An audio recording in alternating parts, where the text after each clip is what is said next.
My name is Kazi Rouf. I am associated with Social Economic Center, University of Toronto. Currently, I am exploring possibility of neighborhood mini cooperatives in Toronto because Canada is famous for farmers cooperative, uh, um, corn growers cooperatives, milk cooperatives, agricultural cooperatives, and they really get benefit. They get a lot of advantages, benefits from this cooperative.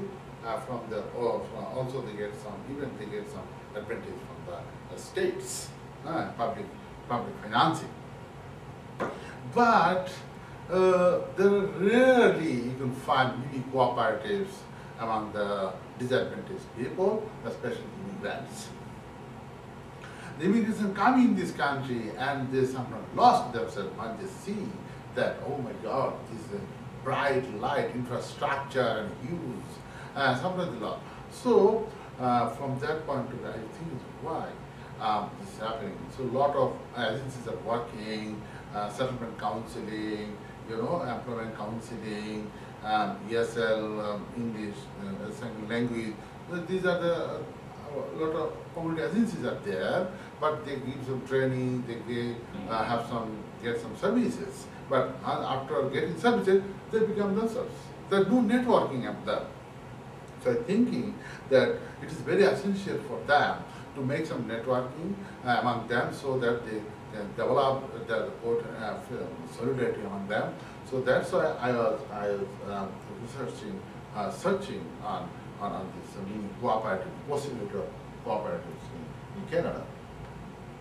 So now this topic is compare and contrast Mondragon Corporación Cooperativa Spain, Grameen Bank Bangladesh, Evangeline Cooperatives Canada, Big Carrot Employees Cooperative Toronto, Mondragon Bookstore Coffee House Employees Cooperative Winnipeg, Canada. So I studied these cooperatives, and from there actually find, oh, there could be this Big Carrot Employees Cooperative, the Mondragon Bookstore Coffee House Employees Cooperative. They're very small cooperatives, but there's a great impact I find among these cooperative members. So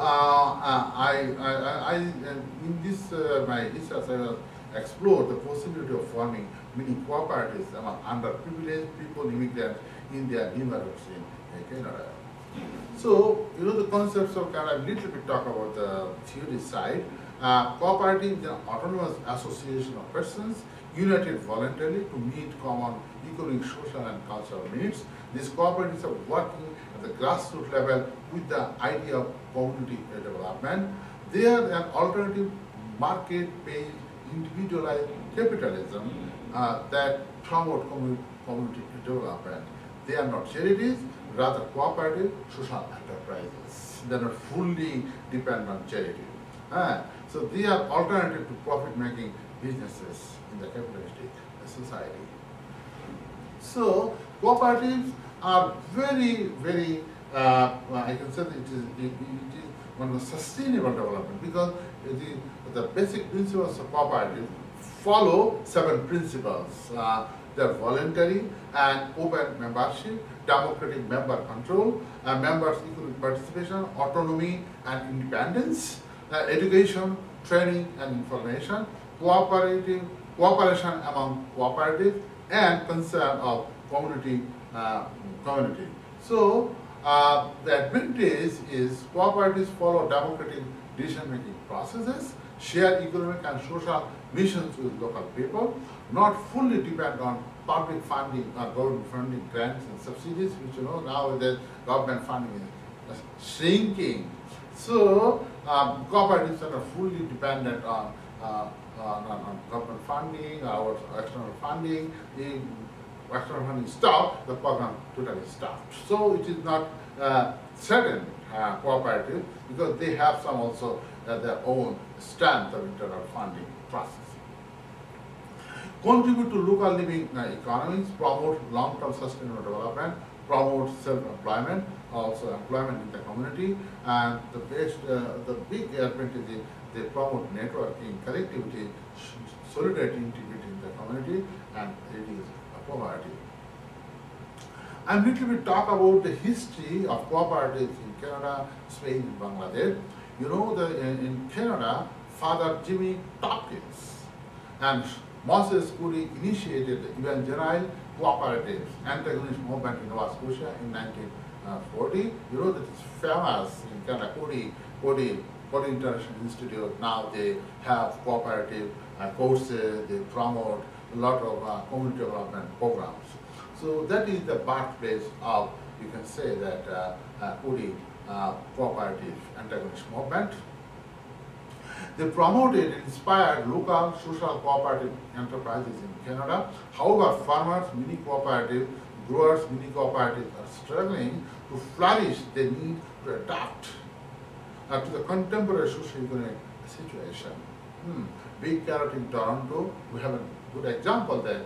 Among this strong, harsh economic situation, Big Carrot is now sustaining. It is expanding its business. It is one outlet was in Toronto. Now they extended another outlet in downtown Toronto. And Mondragon bookstore, coffee house employees cooperative really, I myself visited, talked with the people. They really incredibly benefit, enthusiastic, and so there are 6 people are working there.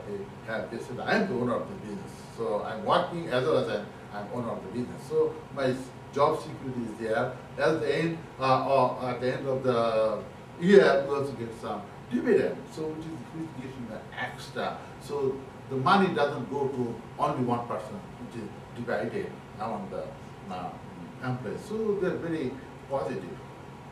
So Mondragon, Spain, Don Jose Maria Bascui initiated Mondragon in the Basque region in the north. Very, what can I say, the low income people are much more there. So in that places, Mondragon cooperative initiated through organizing a technical school without government sponsoring in 1856 actually. Mondragon employee cooperative flourished, expanded more than 1 million members, and they declared in 2000, they declared 0 unemployment rate in the Basque region in 2011. You see, this is the big achievement